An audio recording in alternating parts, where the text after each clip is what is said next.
नमस्कार सगळ्यांना. आजचा हा व्हिडिओ फार इम्पॉर्टंट आहे तुमच्या आणि माझ्यासारख्या लोकांसाठी, सगळ्यांसाठी अर्थात. ज्यांना इन्व्हेस्टमेंट बद्दल माहिती पाहिजे असते किंवा ज्यांना डिटेल इन्फॉर्मेशन हवी असते, जे लोक आपल्या पैशाची कदर करतात. हा व्हिडिओ थोडासा लांब आहे, पण हा इम्पॉर्टंट व्हिडिओ आहे, कारण की जी recent announcement Reserve Bank of इंडियाने केलेली आहे त्याच्या संदर्भातला हा व्हिडिओ आहे. कारण आपल्या बऱ्याचशा लोकांना वेळ असतो न्यूज बघायला किंवा वेळ नसतो, किंवा डिपेंड्स कोणाची काय आवड असते त्याप्रमाणे तो न्यूज बघत असतो. पण फायनान्शियल न्यूज बघणं हे तितकंच महत्वाचं आहे. आणि एकंदरीत बघता सध्या जे कोरोना पॅन्डेमिक चालू आहे त्याच्यामुळे फायनान्सकडे जास्ती लक्ष देणे हे माझ्या मते तरी सर्वांना इम्पॉर्टंट आहे. आणि त्यांनी बघावं नीट की बाबा दर काही ऍक्टिव्हिटीज होत आहेत का, न्यूज चॅनलमध्ये काही फायनान्शियल ऍक्टिव्हिटीजची न्यूज येते का. तर शक्तिकांता दास जे आरबीआय गव्हर्नर आहेत त्यांनी जी प्रेस कॉन्फरन्स घेतली होती त्या प्रेस कॉन्फरन्स मध्ये काय त्यांनी सांगितलं होतं त्याच्याबद्दल हा आजचा व्हिडिओ आहे. आपल्या भारताची अर्थव्यवस्था, त्याची जीडीपी, ज्याला आपण ग्रॉस डोमेस्टिक प्रोडक्ट्स असं म्हणतो, किंवा ज्याला आपण एक आढावा घेतला जातो दर 3 महिन्यांनी की बाबा आरबीआय येते, प्रेस कॉन्फरन्स घेते आणि सगळी माहिती देते. सध्या जो काही एक शब्द आहे मोरोटोरियम, असे काही फॅसिनेटेड वर्ड्स आहेत ज्यांना आपण ऐकून खूप चांगलं वाटतं मोरोटोरियम, पण त्याचे अर्थ ऍक्च्युली फार भयावह असतात. म्हणजे फॉर एक्झाम्पल त्याचे इफेक्ट्स फार भयावह असतात. पण मोरोटोरियम हे कोणासाठी असतं आणि कोणासाठी नसतं हे बघणं आपल्याला तितकंच गरजेचं आहे. आणि मोरोटोरियम आपण किती पिरियड द्यायला पाहिजे, मोरोटोरियमचा अर्थ काय, म्हणजे कॉमन मॅनला मोरोटोरियम ऑप्ट करताना त्याला काय काय बघायला पाहिजे. तर आजचा हा व्हिडिओ आपण त्याच्यावर करणार. म्हणून आपण स्टार्ट करूया मोरोटोरियम पासून. मोरोटोरियम पाहिजे का, मोरोटोरियम आवश्यक आहे का, अजून किती एक्सटेन्शन मोरोटोरियमला मिळालं पाहिजे किंवा नाही मिळालं पाहिजे आणि का नाही मिळालं पाहिजे, याचं एक उदाहरण घेऊन मी तुम्हाला एक एक्झाम्पल देतो. एक बँक होती बऱ्याच टाइमापूर्वी, तुम्ही जीटीएल बँक म्हणून ऐकलं असेल. जीटीएल बँक ही सर्वांना नावाजलेली बँक होती त्यावेळेला. ती बँक एकदम ऍडव्हान्स मध्ये आली. म्हणजे फॉर एक्झाम्पल त्यांनी बरेचसे एटीएम्स आणले, त्यांनी सॉफ्टवेअर टेक्नॉलॉजी आणली त्यावेळेला. मग आपण एक त्याचा आढावा घेऊया की मोरोटोरियम फक्त आपल्यासाठी ऑप्ट होतं का त्यावेळेला त्यांना पण लागू होतं, आणि त्यांनी जेव्हा मोरोटोरियम घेतलं त्याच्यानंतरचे इफेक्ट्स काय झाले बँक्सवर. बघा, मी हा व्हिडिओ तुम्हाला कशासाठी सांगतोय, हे एक बँकेचं उदाहरण घेऊन मी तुम्हाला सांगतो की जेणेकरून तुम्हाला आणि मला किंवा इतर आपले जे कोणी रिलेटिव्ह फ्रेंड्स असतील त्यांना हे कळलं पाहिजे की ह्या शब्दाचा वापर करणं किंवा ह्या शब्दाचा अर्थ नक्की काय, आपल्या आयुष्यात त्याचं इम्पॉर्टन्स काय आहे. कारण की बऱ्याचशा जणांचे आता जॉब कट झाले असतील किंवा पे कट झालेले असतील, बऱ्याचशा लोकांचे ईएमआय चालू असतील, कार लोन्स चालू असतील, कोणाचं गोल्ड लोन चालू असेल, कोणाचं मॉर्गेज लोन चालू असेल, कोणी बिझनेसमध्ये आता लोन घेतलं असेल, कोणी कन्स्ट्रक्शनसाठी प्रॉपर्टीसाठी लोन कुठून घेऊन आज कन्स्ट्रक्शन चालू केलेलं असेल. मग हे आपल्याला बघणं गरजेचं आहे की बाबा हे मोरोटोरियम नक्की आहे काय, आणि हे मी घेऊन मला फायदा आहे की नाही. आणि आता आरबीआयने जे रिसेंट अनाउन्समेंट केले ते नक्की मोरोटोरियमची अनाउन्समेंट केली आहे का त्याच्यात काही स्ट्रक्चरिंगचा भाग आणलेला आहे. कारण आपण फक्त वरवरची टीव्हीवरची न्यूज बघतो की बाबा मोरोटोरियम एक्सटेंडेड किंवा मोरोटोरियमचा हा पिरियड आहे, पण त्याचा अर्थ आपण आतमध्ये जाऊन कधीच बघत नाही की बाबा याचं नक्की महत्व काय. मग आपण काय करूया, आपण एक छोटंसं प्रेझेंटेशन मी तुम्हाला देतोय जेणेकरून तुम्हाला कळून येईल की त्याचा इफेक्ट काय झाला होता, कुठे प्रॉब्लेम झाले होते त्यावेळेला, आणि मग नंतर पुढे काय झालं त्याच्यात. आणि जर ते तसंच चालू राहिलं तर आपल्या इकॉनॉमीला आज मोरोटोरियम ऑप्ट करणं किंवा कंटिन्युएशन देणं हे तितकंच चांगलं आहे का घातक आहे, आपण तो एक भाग बघूया. आणि हा व्हिडिओ तुम्ही प्लीज शेवटपर्यंत बघा, कारण तुम्ही जर अर्धामध्ये सोडलात तुम्हाला पुढच्या व्हिडिओचा काहीच अर्थ कळणार नाही. कदाचित हा व्हिडिओ माझा 2 भागाचा असेल, कारण डाउनलोडिंगला वेळ लागतो तुमच्या मोबाईल ऍप्स मध्ये वगैरे, म्हणून हा व्हिडिओ कदाचित मी 2 भागांमध्ये करेन. पण पहिला भाग बघितल्यानंतर तुम्ही नक्की दुसरा भाग बघा, म्हणजे तुम्हाला पूर्ण व्हिडिओ कळेल.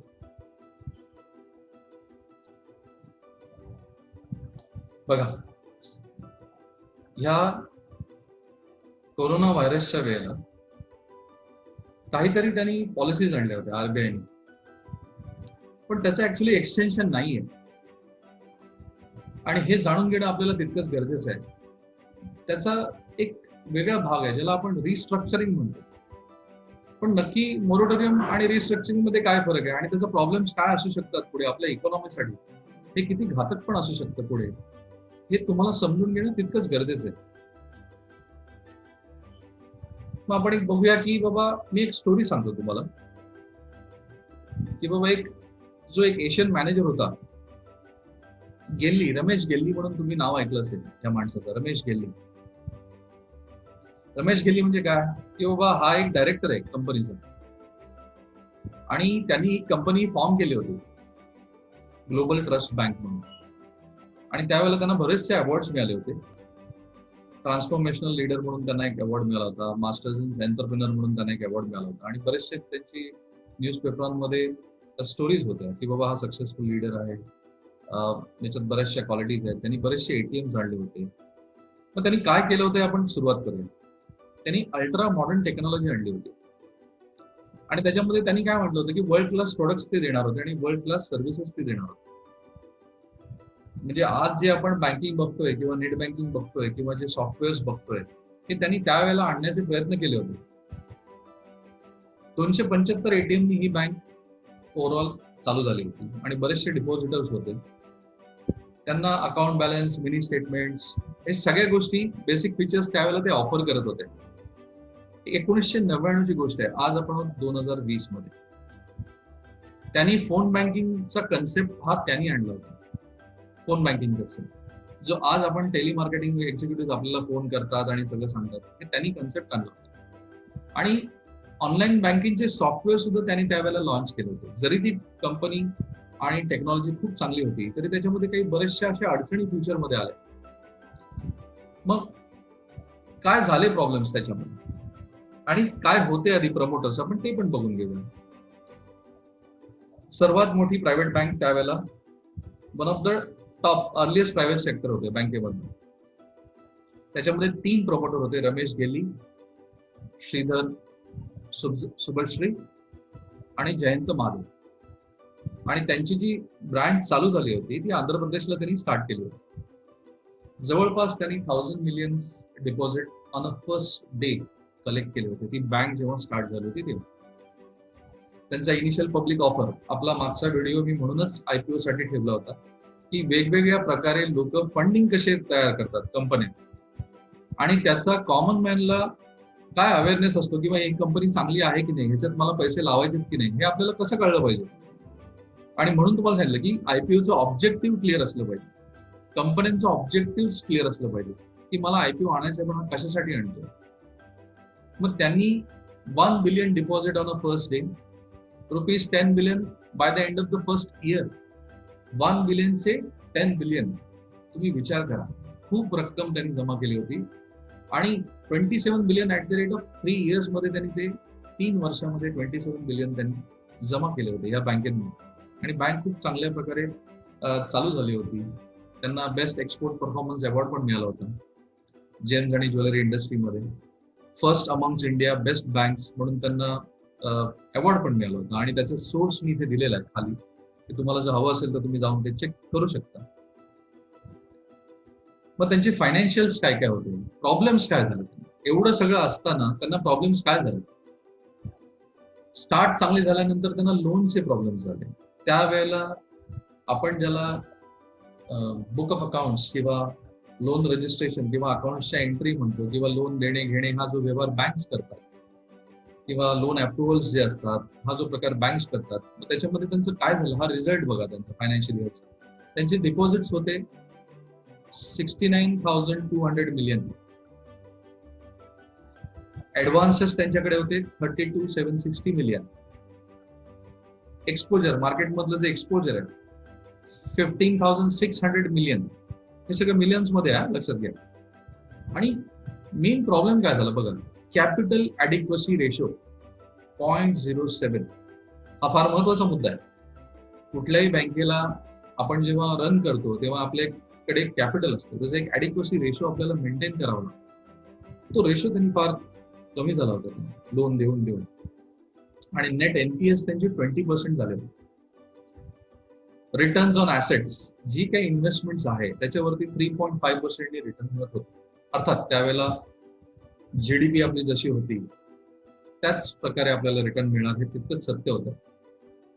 पण तरी सुद्धा त्यांनी जी स्टार्ट केली होती, त्यांनी सुरुवात जी खूप चांगली केली होती, मग त्याचे पुढे प्रॉब्लेम्स काय झाले? त्यांनी ग्रॉस एनपीए 90 डेज प्रोव्हिजनिंग पण केली होती, 11,000 मिलियन्स.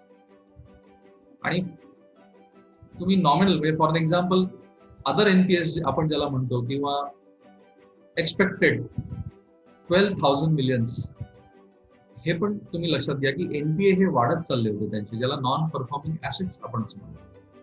म्हणजे एखादी गोष्ट एखाद्याने घेतले but he is unable to pay, he is unable to pay. मग त्यावेळेला कोणाला यायला लागतं मध्ये? तुम्ही मला सांगा, एखादी बँक जर स्टार्ट झाले त्यावेळेला त्यांना कोणाला यायला लागतं मध्ये? बँक जेव्हा दुबईच्या मार्गावर येतात किंवा बँकेला जेव्हा प्रॉब्लेम्स येतात तेव्हा आरबीआयला मध्ये इंटरव्ह्यू करायला लागतं. RBI, reserve Bank of India. कितीतरी गव्हर्नन्स बदलले, कितीतरी मंत्री बदलले, फायनान्शियल्स, पण तुम्हाला हे सगळं जाणून घेणं गरजेचं आहे. मोरोटोरियम, त्यावेळेला त्यांनी मोरोटोरियम हा जो प्रकार आहे हा त्यावेळेला 2004 मध्ये सुद्धा आणला. ऑर्डर आज 2020 आहे. 2004 मध्ये सुद्धा मोरोटोरियम आरबीआयने दिला होता आणि गव्हर्नमेंटनी त्याला परमिशन दिली होती. कसली परमिशन? ऑब्लिगेशन्स, जे बँकेचे ऑब्लिगेशन्स आहेत ते तुम्ही काही टायमाने पे करू शकता. एक पिरियड दिला होता त्यावेळेला. मग अशा कुठल्या आत्ता बँका आहेत का ज्यांनी मोरोटोरियम ऑप्ट केलेलं आहे? मी हे तुम्हाला का सांगतोय? मागे हे झालेलं आहे, हिस्ट्रीमध्ये ऑलरेडी झालेलं आहे. कोरोना पॅन्डेमिकमुळे मोरोटोरियम हा दिलाय ही गोष्ट वेगळी आहे, पण हिस्ट्रीमध्ये बँका डुबताना सुद्धा बँकेला वाचवायलाच आरबीआय आलेली आहे. त्यावेळेला सुद्धा मोरोटोरियम लोकांना दिलेलं आहे. पण त्या मोरोटोरियम देऊन फायदा झाला का? विथड्रॉल्स वेर नॉट परमिटेड. बँकेतनं विथड्रॉल्स काढणं अशक्य होतं त्यावेळेला, त्या पिरियडमध्ये, आणि व्हेरियस रेस्ट्रिक्शन झाले. तुम्ही रिसेंटली एक एक्झाम्पल पण ऐकलं असेल, पीएमसी बँक. असंच काही झालं होतं का? बघा, तुम्ही आठवून बघा. एक कोरिलेट करण्याचा प्रयत्न करा. मी जे सांगायचा प्रयत्न करतोय तो तुम्ही कोरिलेट करण्याचा प्रयत्न करा की आता रिसेंटली 2019, 2018 पासून 2020 मध्ये असं काही झालेत का? कुठल्या घटना झालेत का ज्याचं कोरिलेशन ह्या बँकांमध्ये सुद्धा आहे? कोरिलेशन म्हणजे त्याचा पॅटर्न. असंच काही झालं होतं. त्याची शेअर प्राइस बघा काय, 80 रुपयावरनं त्याची शेअर प्राइस 3 रुपये आली, 3 रुपये. आणि तुम्ही त्याचे पर्टिक्युलर्स बघा. बँकेने काय केलं? रिझर्व्ह बँकेने सांगितलं ठीक आहे बाबा, तुम्ही मर्ज करा, मर्ज इतर बँकेबरोबर, कारण तुम्ही पैसे देऊ शकत नाही, तर तुम्ही इतर बँकेने कंबाईन करायचा प्रयत्न करा. आणि त्यावेळेला युटीआयने ऑफर दिली होती, म्हणजे युटीआयला ऑफर याने दिली होती, पण युटीआयची ऑफर रिजेक्ट झाली. युटीआय जे आता आपण ज्याला आपण ऍक्सिस बँक म्हणतो, युनिट ट्रस्ट ऑफ इंडिया, त्यावेळेला ऑफर नाकारल्यामुळे हा शेअर अजून पडला आणि almost it has touch to 2 digits पासून टू 1 डिजिट पर्यंत पोहोचला. मग त्यांनी काय केलं? दुसऱ्या बँकेला मर्जर करायचा प्रयत्न केला 2003 आणि 2004 मध्ये. मग हे तुम्हाला एक एक्झाम्पल मी इथे समोर ठेवलंय. जीटीबी आणि ओबीसी यांचे दोघांचे असे क्वार्टरली रिझल्ट झाले. ओबीसीना कॉन्फिडंट होता का? कारण ओबीसीची बँक होती, त्यांना असं वाटलं होतं अरे जीटीबीच्या सॉफ्टवेअरचा किंवा जीटीबीच्या त्या टेलिकम्युनिकेशन्सचा किंवा वेगवेगळ्या इंटरनेट फॅसिलिटीजचा मला जास्ती फायदा होईल. आणि त्यांना एक कॉन्फिडन्स होता की मी या बँकेचे जे काही लॉसेस आहेत ते मी रिकव्हर करू शकेन. म्हणून त्यांनी यांच्याबरोबर मर्जर करायला, म्हणजे त्यांनी परमिशन दिली होती गव्हर्नमेंट की तुम्ही मर्जर करू शकता. मग त्याचं एक दोघांचं कंपॅरिझन मी इथे तुम्हाला समोर दिलेलं आहे. 32.76 जीटीबी आणि ओबीसी आहे 156.77. यांचे ऍडव्हान्सेस, आता हे सगळं मी तुम्हाला, तुम्ही डिटेलमध्ये जाऊ शकता. ऍडव्हान्सेस, इन्व्हेस्टमेंट्स, त्यांचे डिपॉझिट काय, त्यांचं नेट प्रॉफिट काय, ग्रॉस एनपीए त्यांचा किती होता, नेट एनपीए त्यांचा किती होता, ग्रॉस एनपीए पर्सेंट काय होता, नेट एनपीए पर्सेंट काय होता, आणि नंबर ऑफ ब्रांचेस तुम्ही बघा. जीटीबीच्या ब्रांचेस 87 होत्या आणि ओबीसीच्या ज्या ब्रँच आहेत ते 989 ब्रँचेस. रिसेंटली आता असं काही झालंय का जिथे मर्जर्स झालेले आहेत बरेचसे?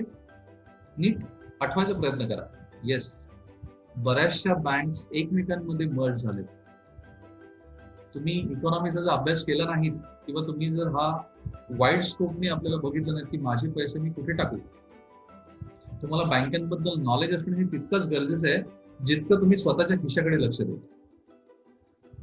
स्वतःच्या खिशात आपण जेव्हा पैसे टाकतो आपण बघतो अरे नाही माझे पैसे सेफ पाहिजेत, अर्थातच सगळ्यांनाच वाटतं ते, पण बँकांना वाचायला शिका तुम्ही. बँकांना तुम्हाला वाचता आलं पाहिजे. कॅपिटल ॲडिक्वेसी रेशो हा जो महत्वाचा मुद्दा मी जो तुम्हाला सांगितलं, जीटीबी बँक 0.0, 0.7 होता 2004 मध्ये, 0.0, आणि ओबीसीचा कॅपिटल ॲडिक्वेसी रेशो 14 होता. त्यामुळे त्यांना असं वाटलं होतं की चला आपल्याकडे कॅपिटल इनफ आहे, आपण त्यांना हँडल करू शकू, त्यांचे जे काही प्रॉब्लेम्स आहेत त्यांना ओव्हरकम करू शकू आणि ही बँक परत चांगल्या प्रकारे आपल्याला रन करता येईल. म्हणून त्यांनी कंबाईन एफर्ट्स टाकले. प्रपोजल त्याने दिलं मर्जर जीटीबी विथ ओबीसी. का? कारण आरबीआयनी त्याचे जे काही कस्टमर्स आहेत त्यांचा पैसा आहे ना जीटीबी मध्ये, गुगल ट्रस्ट बँकेमध्ये त्यांचा जो पैसा आहे त्यांना आरबीआयला वाचवणं हे तितकंच गरजेचं आहे. कारण इतरांचा पैसा आहे, लोकांचा पैसा आहे आणि आरबीआय त्यावेळेला मध्ये येते. आणि हे वारंवार झालेले आहे, मागे आत्ता सुद्धा झालेलं आहे, पीएनसी बँकेमध्ये झालेलं आहे. येस बँक सांगायची गरज नाही तुम्हाला, येस बँक ऑफ, तुम्ही बघा इंडियाच बोलतो मी सगळं. After many approaches of mergers RBI settled for OBC mergers. खूप अप्रोच केलं त्यांनी त्यावेळेला आणि नंतर ओबीसी मर्जरला आरबीआयने परमिशन दिली. ओबीसीनी काय करायचं होतं त्यावेळेला? Will take care of 15,000 million of bad debts. एक बँक दुसऱ्या बँकेच्या लोनची काळजी घेणार बॅड डेट्सची. बॅड डेट्स म्हणजे काय तुम्हाला माहितीच आहे, जे येईल किंवा नाही येईल याची गॅरंटी नाही, शाश्वत. म्हणजे आपल्याला असं भरोसा नाही की हा पैसा मला मिळणार आहे की नाही, बँकेला पैसा हा येणार आहे की नाही. इन रिटर्न त्याला काहीतरी द्यायला लागलं होतं. Would get 104 branches and 8 lakhs customers. त्यांचा बेस चांगला होता, त्यांचे ब्रांचेस काही काळाने वाढले होते. जेव्हा जेव्हा त्यांनी अप्रोच केला होता ओबीसीच्या मर्जर पर्यंत, तर 97 पासून त्यांनी 104 पर्यंत ब्रांचेस केल्या होत्या. 8 lakhs कस्टमर बेस त्यांचा वाढला होता. ही एक वेबसाईट आहे. म्हणजे तुम्हाला जर हे आर्टिकल वाचायचं असेल जे मी आता सांगतोय, तर तुम्ही ह्या वेबसाईटला जाऊन तुम्ही ती स्टोरी वाचू शकता जे मी सांगतोय ते. हे मी मनगढंत कहाण्या बनवत नाहीये, पण हे तुमच्या माहितीसाठी सांगतोय की असं पास्ट मध्ये झालेलं आहे. तुम्ही हे नक्की वाचायला पाहिजे.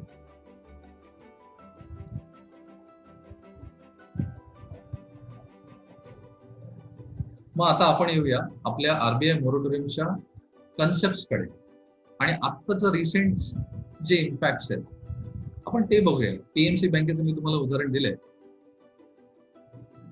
पीएमसी बँक आणि येस बँकला सुद्धा मोरेटोरियम मध्ये टाकलं होतं. येस बँकला सुद्धा मोरेटोरियम मध्ये टाकलं होतं.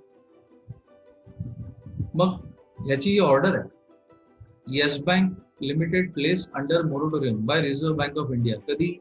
मार्च 5, 2020 मध्ये. मार्च 5, 2020 मध्ये. मी 2020 ची गोष्ट करतो, पास्टला झालंय. तर ह्या कंपन्यांबरोबर सुद्धा आत्ता सुद्धा झालेलं आहे. सी, असं म्हणतात की हिस्ट्री ऑलवेज रिपीट्स, पण आपल्याला नवीन हिस्ट्री क्रिएट करायला प्रॉब्लेम्स असले पाहिजे तसं. आणि त्याच्यात हा कोरोना आहे, पॅन्डेमिक डिक्लेअर केलंय, आहे की नाही कोणाला माहिती. पण तुम्ही विचार करा, जर 3 महिने आपला पूर्ण देश लॉकडाऊन मध्ये असेल, ज्यांना खरंच पैशाचा तुटवडा आहे आणि त्यांनी जर मोरेटोरियम माफ केलं असेल तर गोष्ट वेगळी आहे. ज्यांचे खरंच जॉब लॉसेस झालेत, ज्यांचे खरंच पे कट्स झालेत, 100% मधले मी असं समजतो चला 50% झाले, आणि त्यांनी हा मोरेटोरियम ऑप्ट केलेला आहे. तर तुम्ही विचार करा, एक लोनचा मोठा हिस्सा काय फक्त ह्या बँकांवर असणार आहे का? बँका किती आहेत? बऱ्याच बँका आहेत. मग प्रत्येक बँकेकडे लोन बुक असते आणि बँक कशावर कमवते? लोन बुक वरतीच कमवते. जेव्हा एखादा माणूस बँकेकडनं लोन घेईल त्याला तो इंटरेस्ट मध्ये, बँक त्याला इंटरेस्ट रेट देते. आणि जो सेव्हिंग रेट असतो तो कमी असतो, त्याच्यामधला जो डिफरन्स असतो that is called edge earning for the banks. आणि बँक त्याच्यावरच, आणि बँकेला एम्प्लॉईज असतात, स्टाफ्स असतात, तुमचे number of branches, electricity bills, payments, outstanding loans, commercial loans, vehicle loans, housing loans, personal loans, credit cards, हे लोनचे सगळे प्रकार आहेत. आणि मोरटोरियम ह्या सगळ्यांसाठी त्यावेळेला अप्लिकेबल केला आता आरबीआयने. मग ज्यांनी आज खरंच प्रॉब्लेम आहे म्हणून ऑप्ट केलंय त्यांचं तर डेफिनेटली इकॉनॉमीला हेल्प होण्यासाठी आरबीआयची ही चांगली स्टेप आहे. पण ज्यांच्याकडे आज पैसा आहे, रगड पैसा पडू नये आजही, आणि ज्यांना खरंच या लोनची किंवा काय कसली मोरटोरियमची गरज नाही, पण त्यांनी सुद्धा हा मोरटोरियम ऑप्ट केलेला असेल, तर आज बँका किती मोठ्या प्रॉब्लेम्स मध्ये असतील हा तुम्ही विचार करा. मी फक्त 100% मधला 50% भाग वगळला, आणि 50% हा अजूनही मी असा पकडतोय की ज्यांनी कदाचित ऑप्ट केला असेल.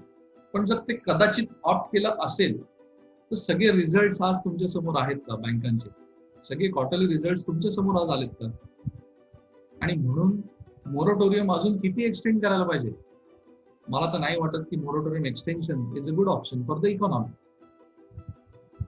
खरंच नाही वाटत. कारण पैसा हा लिमिटेड आहे सगळ्यांकडे. तुमच्याकडे असे काही करोड रुपये सगळ्यांकडे पडून आहेत का? किंवा माझ्याकडे असे पडून आहेत का की बाबा हा 7 आपल्या पिढ्या बसून खातील? अशा इंडियामधली आपली अशी स्थिती आहे का? एज्युकेशन जे म्हणजे एज्युकेशनल काम करून आज चांगल्या पदावर जे लोक आहेत, आज टॅक्स पेयर्स किती आहेत आणि नॉन टॅक्स पेयर्स किती आहेत? नॉन टॅक्स पेयर्सचा सुद्धा मोठा हिस्सा आहे. आणि जर त्यांना लोन उद्या पेड नाही करता आले आणि एक्सटेन्शन गव्हर्नमेंट देत गेले तर जे पैसे कमवत आहेत त्यांना तर नॅचरली प्रॉब्लेम होणार आहे. जे नाही कमवत आहेत त्यांना तर ठीक आहे, मोरटोरियम मध्ये फायदा होणार आहे.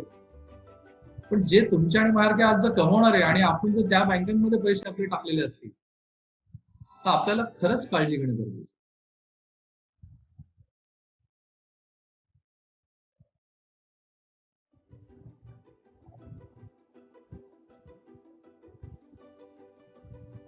ही नोटीस तुम्ही गुगलवर सर्च करू शकता आणि तुम्हाला ही नोटीस मिळेल आणि तुम्हाला सगळी इन्फॉर्मेशन पण मिळेल.